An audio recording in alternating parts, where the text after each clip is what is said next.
हमने अयादि में यचो यवायावः यथा संख्यमनुदेशः समानाम और वांतो ई प्रत्यय इन तीन सूत्रों के द्वारा हरये, विष्णवे, नायकः, पावकः इत्यादि शब्दों के सिद्ध रूपों को समझा। आज हम गुण संज्ञा विधायक सूत्र अदेंग गुण पर चर्चा करेंगे। हाँ, जिसमें वृत्तिकार लिखते हैं अत एंग च गुण संज्ञः स्यात्, मतलब अत एत एंग प्रत्याहार में ए और ओ दो वर्ण और आ जाएंगे, इसलिए एत और ओत इनकी गुण संज्ञा हो। वृत्ति में जो अत बोला गया है उससे अ का बोध होता है, तो त बोलने की क्या आवश्यकता थी? इसके लिए हमें तपर वर्णों के नियामक सूत्र तपरस्त कालस्य को समझना होगा, जिसकी वृत्ति में कहा गया है तह परो यस्मात् स च तात्परश्चोच्चार्यमाण समकालस्यैव संज्ञा स्यात्, मतलब अत एत ओत में तक अर्थ समकाल संज्ञक है। कहने का मतलब यह है कि द्विमात्र एकार और दीर्घ ओकार की ही गुण संज्ञा होगी। अब इस बात को उदाहरण से समझते हैं। जैसे गंगा उदकम दो शब्द हैं, इसमें गंगा का आकार और उदकम का उकार। गंगा का जो आकार है और उदकम का उकार है, ये दोनों को मिला करके गुण संज्ञा ओकार आ और उ से ओकार गुणादेश प्राप्त हुआ। अब समझने वाली बात यह है कि गंगा का जो आकार द्विमात्री आ है और उदकम का उकार एक मात्री उ है।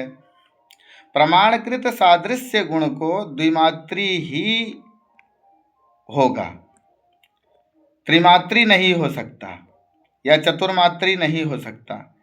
यही बात तपर के माध्यम से समझाई गई है कि अत एत ओत में तपर समकाल बोधक गुणादेश हो। गुण विधायक सूत्र आद गुणा का क्या विधान है? अवर्णादचि परे पूर्व परयोर एको गुण आदेशः स्यात्, मतलब अवर्ण से अच परे होने पर पूर्व और पर दोनों के स्थान में गुणादेश हो। अच्छा, तभी उप इंद्रः उपेंद्रः हो जाता है और गंगा उदकम गंगोदकम हो जाता है। हाँ, ये बात तो है। अब जैसे उप इंद्रः में पकारोत्तरवर्ती अ है जो, और इंद्रः का ई, इनका गुणा आ और ई का गुणादेश हुआ। स्थानेंतर तमः से अकुह विसर्जनीय नाम कंठः से कंठ उच्चारण स्थान अ का, और ई का इचु यसा नाम तालु से तालु उच्चारण स्थान। तो कंठ तालु ऐसे उच्चारण स्थान कंठ तालु स्थानीय गुण आदेश होकर ये उप इंद्र उपेंद्र ऐसा सिद्ध हुआ। तब ऐसे ही गंगा उदकम में अ और उ का कंठोष्ठ स्थानीय गुणादेश होगा। हमने संज्ञा प्रकरण का सूत्र हलंत्यम पढ़ा था, जिसमें हल मतलब व्यंजनों के इत होने की बात कही गई थी। क्या अच की इत संज्ञा हो सकती है? उपदेशे अनुनासिक इत जो अच उपदेश अवस्था में अनुनासिक हो उसकी इत संज्ञा होती है। और इस सूत्र जो उपदेशे अच अनुनासिक इत है, तो इस सूत्र की वृत्ति में बाद में आया है प्रतिज्ञानुनासिक्याः पाणिनीयः, मतलब भगवान पाणिनि के कहे हुए वर्णों का अनुनासिक होना केवल प्रतिज्ञा से प्रतीत होता है। संज्ञा प्रकरण में इस संज्ञा के विषय में लण मध्य त्वित संज्ञा कहा पढ़ा था। तब आपने कहा था आगे हम इससे र प्रत्याहार की बात करेंगे। तो र प्रत्याहार कैसे बनाया जाता है? हाँ, र प्रत्याहार के लिए हम माहेश्वर सूत्रों में पढ़े हैं एक सूत्र हया वराट।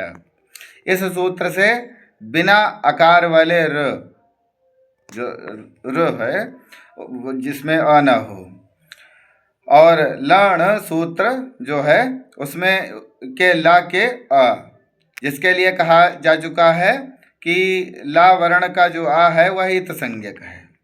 तो इसलिए जो हयवरट के का र है और वहाँ से और लण के ल तक के बाद में जो अ है वह इत संज्ञक, जैसे हम आई उण में ण का इत कर देते हैं, ऐसे ही ल के अ का इत करके दोनों वर्णों में र प्रत्याहार में र और ल ऐसे वर्ण प्राप्त कर लेंगे और हमारा र प्रत्याहार प्राप्त हो जाएगा। आज के लिए हम इतना ही रखते हैं। आगे अगले सूत्रों को लेकर के पुनः हम हमारे नास्ति व्याकरणादृते चैनल पर उपस्थित होते हैं। तब तक के लिए नमो शब्द ब्रह्मणे।